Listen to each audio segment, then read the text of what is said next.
Welcome to the creative brain of Dean Hawk. Get ready to be challenged, inspired, and equipped to become a better ministry leader.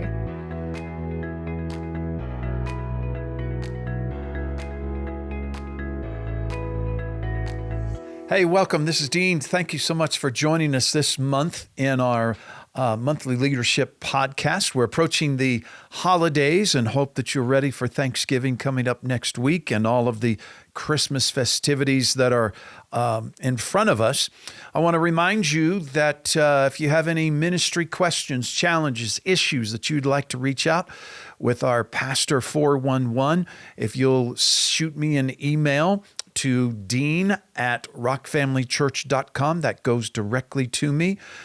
Shoot me an email. What's you're facing? What's going on? And then we'd love to set up a time that we can chat by phone, do a FaceTime video, Zoom, or chat. And I'd love to assist you, whether that's in ministry or if you just need someone to unpack some things with personally, I'd love to do that for you. This month, as you potentially saw in the email that blast out, we are talking about Better Together. And we're going to be talking about pastors merging together. Barna Research has recently come out in the past year, and basically they're saying that pastors are feeling more isolated and lonely than ever before. And our society is facing a loneliness epidemic. And one of the things we have to realize is that we are truly better together. And some of my most valued friendships, some of the most fulfilling friendships and relationships that I have are with other pastors. They get it. They understand my world. I understand their world. They understand the dynamics. And what's interesting is you and I are always surrounded by people, yet being a pastor can be one of the loneliest kind or types of positions, because who can you really talk to? Who is it safe to tell some challenges or struggles or things that you're concerned or are weighting you down? What's interesting here is in Colorado Springs, we have what is called the Merge Pastors Connection. And it is one of the most unique things I have ever experienced. A pastor friend of mine here in town, Pastor Kelly Williams, is the one that launched the Merge many, many years ago. I took over and as the director it's either been 5 or 6 years ago, and have had the privilege of leading the pastors network here in the city of Colorado Springs. And I'm just going to be really blunt. Some of you aren't going to believe what I'm going to share with you today, because I served in the Dallas-Fort Worth Metroplex in local church ministry for 14 years. I served in Tulsa, Oklahoma for 5 years, and I never saw anything like I have seen here that has been built among the pastors. There truly and authentically is minimal. And when I say minimal, I mean like single-digit percentile of competition between churches and pastors. There is a genuine love and support. There's a mutual respect. There's unity. There's camaraderie. There's friendship. There's genuine friendships have formed. And we all come from our various theological backgrounds, beliefs, and denominations and networks of churches. But we are coming together under the unity of our faith in Jesus Christ. And what we have developed here in the city of Colorado Springs is a safe place for pastors to gather, to unpack our challenges, to share ideas, to encourage one another, to pray for one another. And nobody understands what you're going through like another pastor. Example, in this last year, earlier in 2023, one of our church planting pastors has all of his gear, all of his equipment, everything is loaded in this humongous trailer that they set up and they tear down every Sunday. I think it was like on a Tuesday, in the middle of the night, someone hawks his trailer and all of his goods. It cannot be found. How are we going to do church? And here's what I'm going to tell you was such a beautiful thing. The church, the capital C Church of Colorado Springs, rallied around, and someone says, I have a monitor system. I have a soundboard. I've got some projectors. And by Friday, Pastor Joe had all the pieces together to pull off church that Sunday and for the next few weeks until they could, insurance would pay out and they could get the new items ordered in. It's very interesting because when I'm in the lobby and I meet people, new people that I recognize they're new to our church, and I'll say, hey, are you new to Colorado Springs? And they'll say, no, I'm looking for a new church home. And some, not all, but some will say, I used to go to, and they'll name the church. Now, obviously, if they have left that church and they're looking for a church, something happened, and most likely it was negative. But when they tell me the church, and I know this happens for my friends that I have people leaving my church, is they'll say, I'm leaving, ABC XYZ church. And I'll say, man, Pastor Mike's a good friend of mine. He's just a great guy. All of a sudden, I have squelched any gossip, any angst, any bitterness, and have said, man, they're a friend of mine. And so it just quelches all of that. And then I've got many pastor friends that will call and I'll say, hey, a member just told me that they're leaving my church and they've said that your church might be a possibility where they want to attend. And I'll give them a heads up. I'll say, man, they served in leadership. They're great people. They're leaving well. They just feel like it's a time. I've had pastors call me and say, hey, families coming your direction. Man, they're great tithers. They're really good givers. They're good people. On the flip side, we've warned one another that, hey, they've only been with us about a year. They've been disgruntled most of the time. They said they're coming to your place. I just want you to give your team a heads up. I would be cautious about putting them in leadership if they're pursuing that. And so there's just been a really cool unity that has formed among the pastors of Colorado Springs. And here's the way I would describe the merge. And before I get into that, let me just say this. You might be saying, why are you telling me about this, Dean? Well, let me just jump to the cause. Because the Lord has been challenging me to share our story of here in Colorado Springs. And he's been challenging me to talk to pastors and challenge pastors to reproduce what we have seen happen here in Colorado Springs in literally cities across this nation. A friend of mine, Pastor John Serio, relocated from here to a small town in Oklahoma. In the past couple months, he's contacted me and he said, hey, I want to start a merge group here, and he's getting a couple pastors together. So I want to just briefly tell you what the merge is, what we do, but I want you to be thinking. We've got about 6 weeks until the end of the year.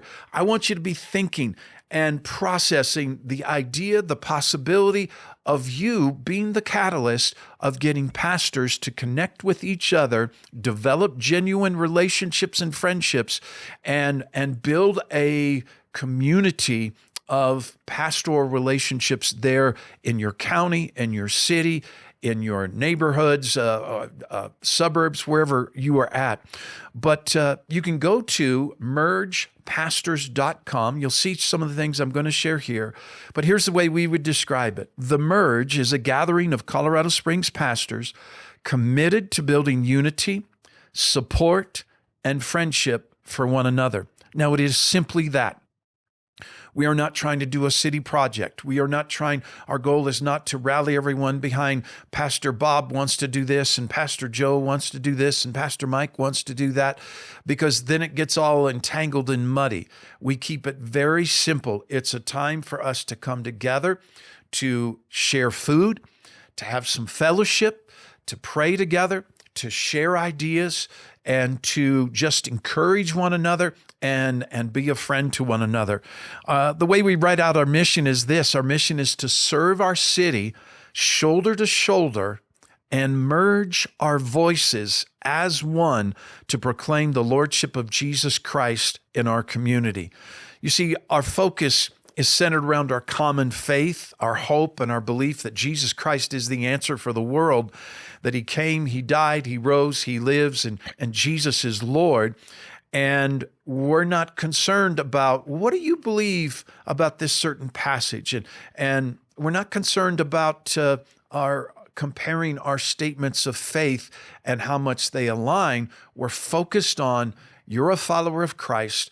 We're not on different teams. We are on the same team.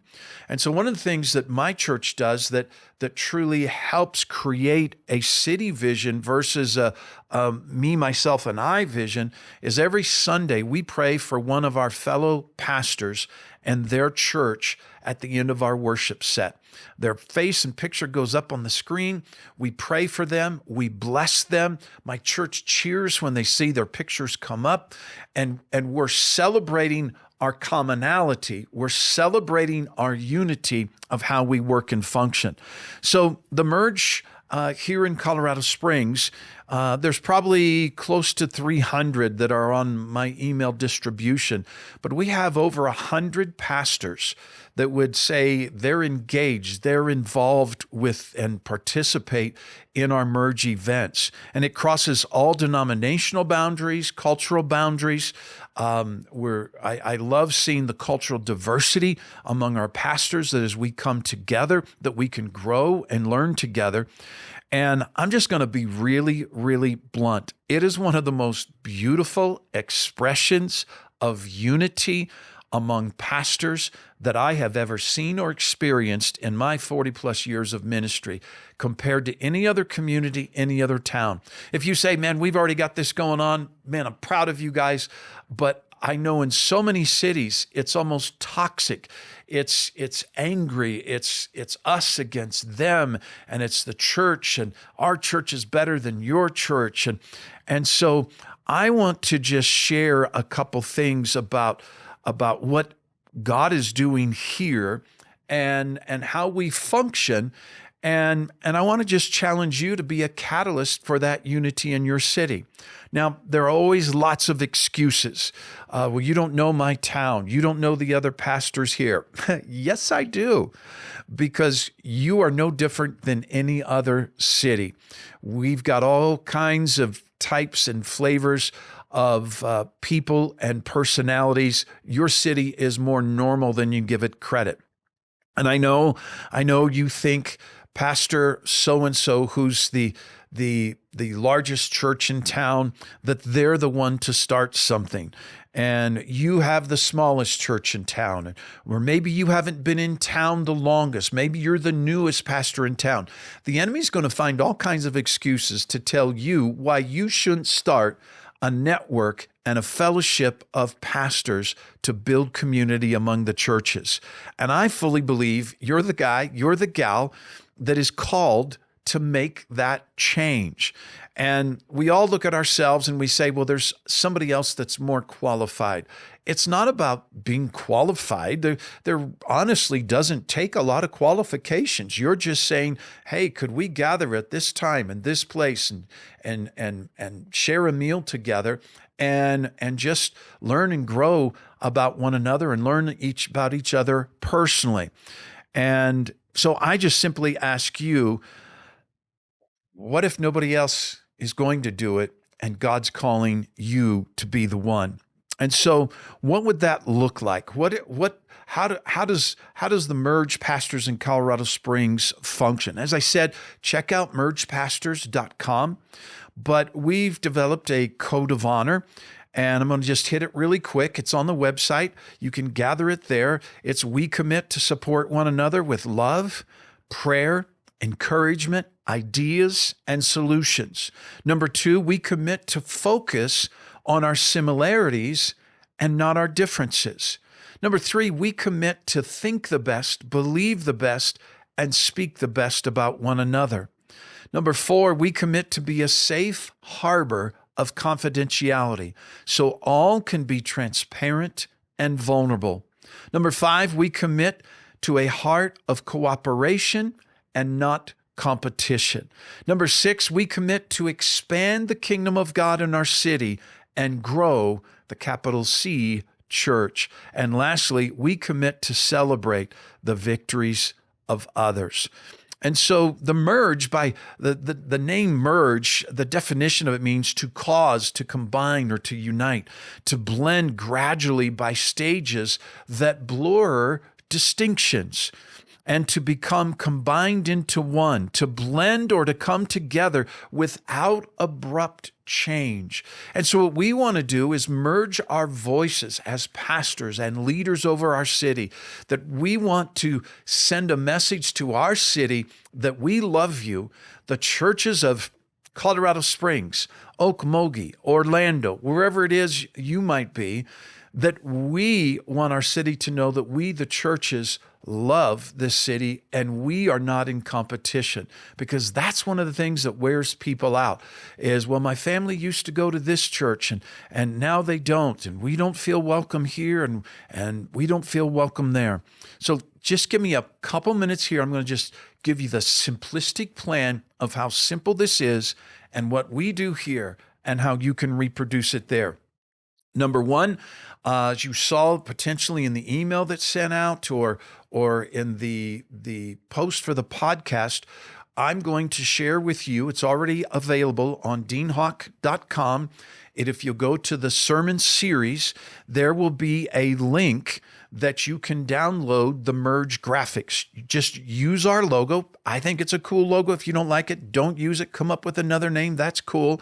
But if you want to use it for your city, if you want to have Merge Pastors Phoenix or Merge Pastors Sacramento, I think it would be a phenomenal idea. And so we meet once a month for a lunch fellowship. Most of the time it's lunch. We've tried breakfast, we've tried dinners, we've tried other things, and we have found over the years that for whatever reason for us here in our city, Wednesday lunches work for us. And we do it from 11:30 for 90 minutes from 11:30 to 1 p.m. Now, here's a biggie. We keep this to senior lead pastors, campus pastors only.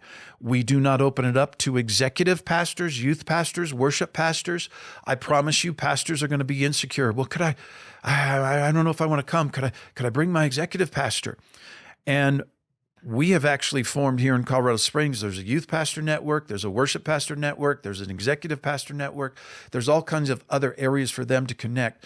But here's why we keep it to just senior pastors. We want to create that safe place for pastors to let their hair down and be a place where they can be real. And if my staff member isn't, if he or she is there and they're maybe not even sitting at my table, I can't fully express what's going on with my staff. I might not be able to fully express what's going on in my home and my family if I know that a staff member is there.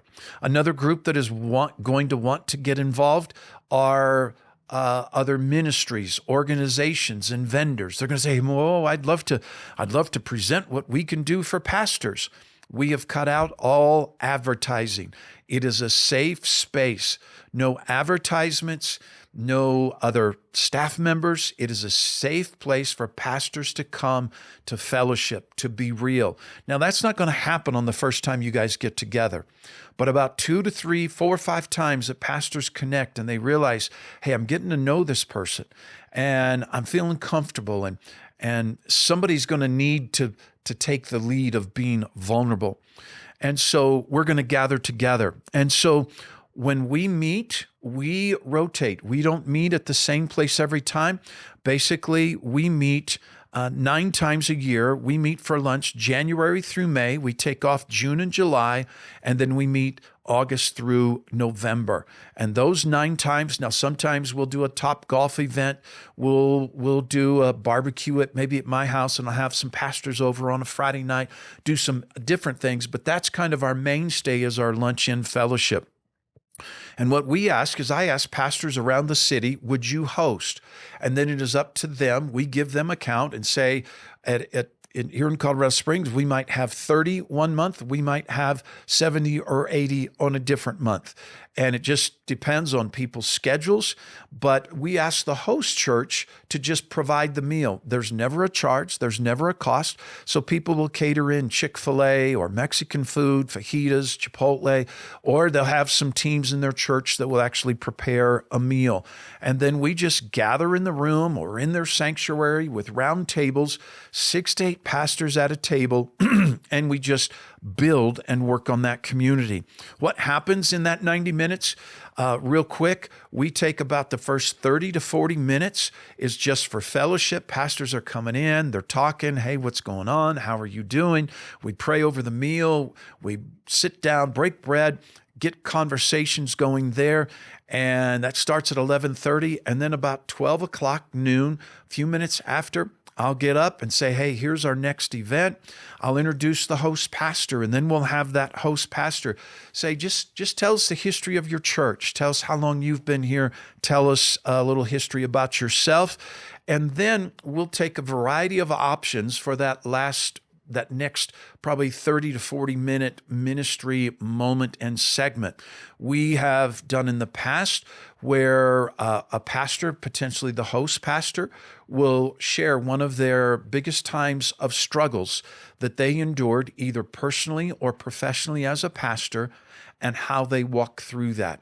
And I'm going to tell you that will open up the doors of communication when you get someone to take the lead on that. And so for a season, we did that where each month we'd hear a pastor's overcoming story and hear their challenges. I'll never forget hearing a pastor share about here in our community about his 15-year-old son being killed in an ATV accident. And man, my heart connected to him like it had never been connected before. I didn't know that he had lost a son. And there was a new and fresh compassion as we just heard and understand. It wasn't to share our biggest win, because everybody wants to share their headlines, but it was to share what we're going through. And then for us in 2023, we our focus for 23 is we'd get together and we'd just say, we're going to pray. And we'd have an open mic and we'd ask pastors to come and to lead and to pray over our schools, pray over our city leaders, our national leaders, to pray over the churches of our city, to pray for the marriages of our community. And it was just a beautiful time of prayer with some worship music on. And so we did that, was kind of our focus. In 2022, as you'll see on mergepastors.com, we hit a different topic and a different theme each month. And if you'll click on mergepastors.com, click on surveys, and you'll see some of our survey results, some great information that could help you. But we did a focus on preaching and communication. And we did a survey a couple weeks in advance before the gathering and said, how many times a year do you preach? How many times a year? What are your favorite study guides and study tools or websites that you use for resources? And then when we came together, we would share the survey results of all the topics and team building and different things that you'll see there. And then I had a panel of about 4 or 5 pastors, some from small churches, some from larger churches, just a mixture. And then we just reviewed some of the information and had some of those guys or gals share what they had learned. And so it was really an idea exchange that I want to, as iron sharpens iron, so does a friend sharpen the countenance of another. And so that was really effective. And then we close with the last 15 minutes is, hey guys, gather at your table and just do a personal check-in on everyone at your table.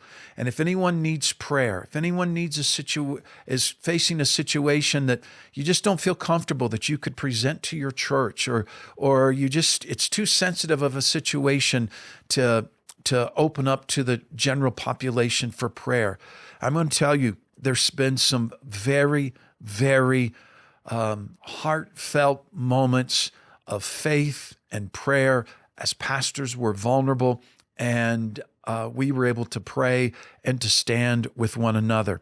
And so then at the end of that, we conclude. People head back to their busyness of ministry, and we connect the following month.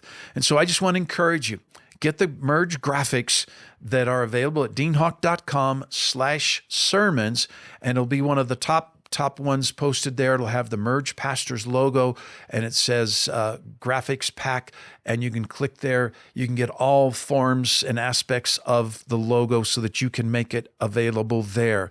And so here's my closing challenge, folks. I want you to seriously consider about praying and starting something in your community in 2024. You don't need to start big. Call a couple pastors and say, hey, would you meet me at Chili's? Could we get together for lunch? Maybe you're not ready to launch and to have a church host yet, but maybe 3 or 4 of you gather at Chili's. Share the idea. Would you guys be willing to get together? And I should mention, you'll see our schedule there on the Merge website. We try and stick to a rhythm. I think for 2024, I don't have the schedule memorized, but I think we're like the second Wednesday of each month is when we have the Merge so that guys can know. And as you'll see, we've plotted out in advance. Here are the dates. Mark them on your calendar. We view this as a priority. And I'm going to tell you, just last week, about 70, 75 pastors gathered, and we brought in the mayor, came in, and he's a believer. He's actually a former pastor, and we just had a beautiful time with our mayor of hearing his heart and vision for our city. He was just elected in the spring, and beautiful time for us as pastors and leaders to then pray over him and to bless him. And so start small, think big, and I believe God's calling you to start a pastors network, maybe a Merge pastors network in your city, in your county. Hey, I hope you have a great Thanksgiving this next week. We will be back on December 15th with an amazing topic, and it's basically how we play not to lose and how to play to win. I'll see you next month. Thank you for joining us today. For a free sermon series and teaching outlines by Pastor Dean, visit us at deanhawk.com. Be sure and join us next month as we continue our growth on leadership.